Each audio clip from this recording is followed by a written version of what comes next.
Kami dari kelompok 2 yang bernama Nuranisha dan saya Syahratul Ainun ingin memaparkan video hasil storytelling kami yang berjudul Perlawanan Sultan Agung versus JP Cheng. Cikidot. Sultan Agung adalah raja yang paling terkenal dari Kerajaan Mataram. Pada masa pemerintahan Sultan Agung ini, Mataram ini mencapai zaman keemasan. Cita-cita Sultan Agung itu antara lain yang pertama mempersatukan seluruh tanah Jawa dan yang kedua mengusir kekuasaan tanah asing dari bumi Nusantara. Terkait dengan cita-citanya ini, maka Sultan Agung sangat menentang keberadaan kekuasaan FOC di Jawa. Apalagi tindakan FOC ini terus memaksakan kehendak untuk melakukan monopoli perdagangan, membuat para pedagang pribumi mengalami kemunduran. Kebijakan monopoli juga dapat membuat penderitaan rakyat. Oleh karena itu, Sultan Agung merencanakan serangan ke Batavia. Berikutnya, ada beberapa alasan mengapa Sultan Agung merencanakan serangan ke Batavia, yakni tindakan monopoli yang dilakukan VOC. VOC sering menghalang-halangi kapal-kapal dagangan Mataram yang akan berdagang ke Malaka. VOC menolak untuk mengakui kedaulatan Mataram dan keberadaan VOC di Batavia telah memberikan ancaman serius bagi masa depan Pulau Jawa. Pada tahun 1628, Sultan Agung mempersiapkan pasukan Mataram dengan segenap persenjataan dan pembelakannya untuk menyerang VOC di Batavia. Pada waktu itu, yang menjadi gubernur Jenderal VOC adalah Jan Pieter Zoon Koem.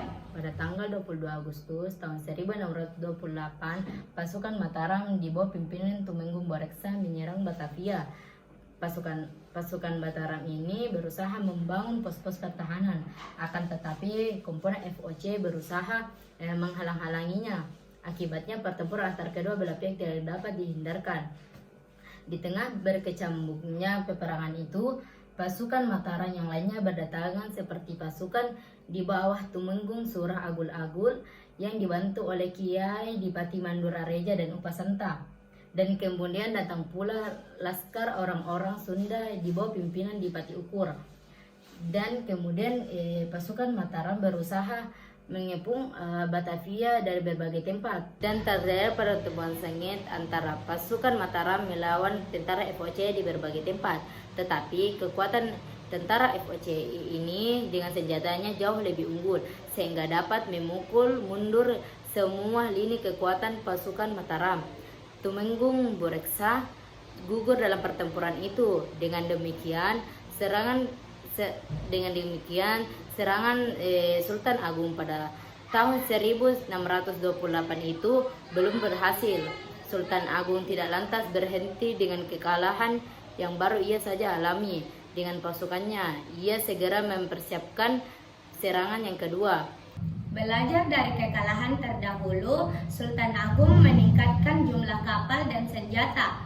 Ia juga membangun lumbung-lumbung beras untuk mempersediakan bahan makanan seperti di Tegal dan Cirebon.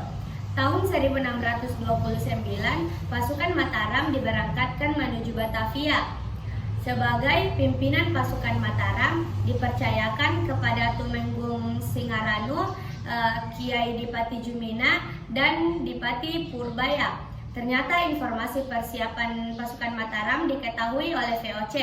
Dengan segera VOC mengirim kapal-kapal perang untuk menghancurkan lumbung-lumbung yang dipersiapkan pasukan Mataram. Di Tegal, tentara VOC berhasil menghancurkan 200 kapal Mataram, 400 rumah penduduk, dan sebuah lumbung beras. Pasukan Mataram pantang mundur. Dengan kekuatan pasukan yang ada, terus berusaha mengepung Batavia.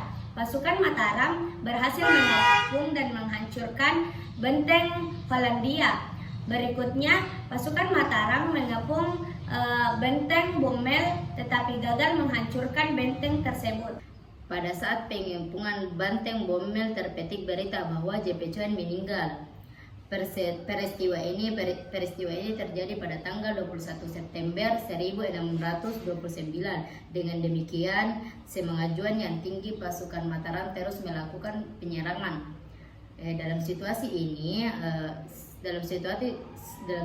kritis ini, FOC sangat marah dengan meningkatkan kekuatannya dengan mengusir pasukan Mataram dengan mengandalkan persenjataannya yang lebih baik dan lebih lengkap.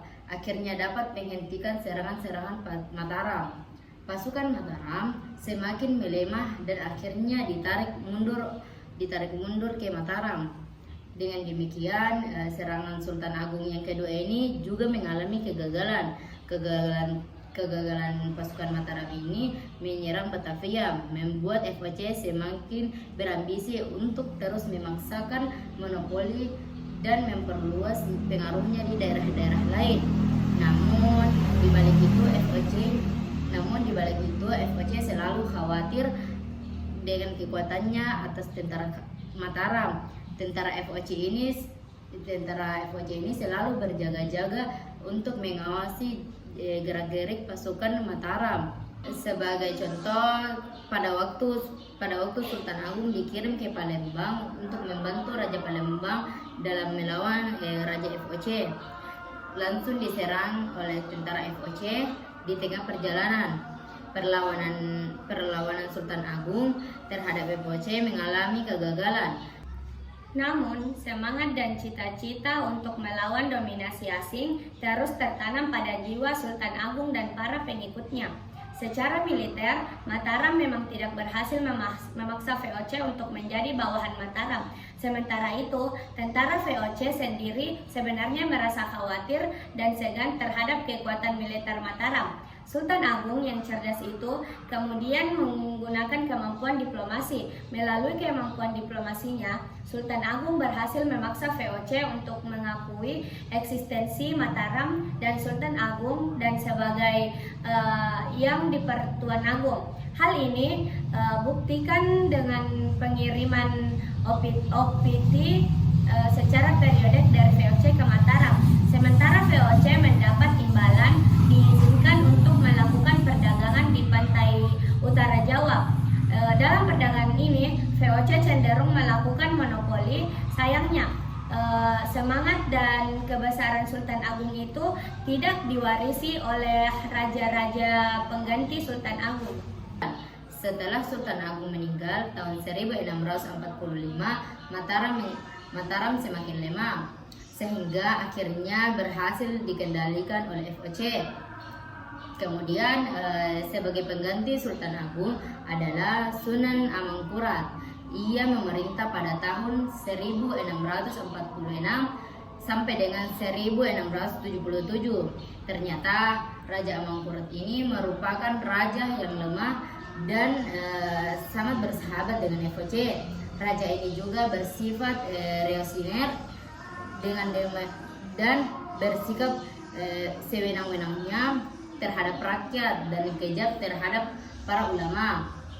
Oleh karena itu, pada masa pemerintahan Amangkurat ini timbul berbagai perlawanan rakyat. Salah satunya itu perlawanan itu dipimpin oleh Trunajaya. Sekian dari video kelompok kami. Mohon maaf bila ada yang salah dan kurang. Wabillahi taufiq wal hidayah. Assalamualaikum warahmatullahi wabarakatuh. Terima kasih.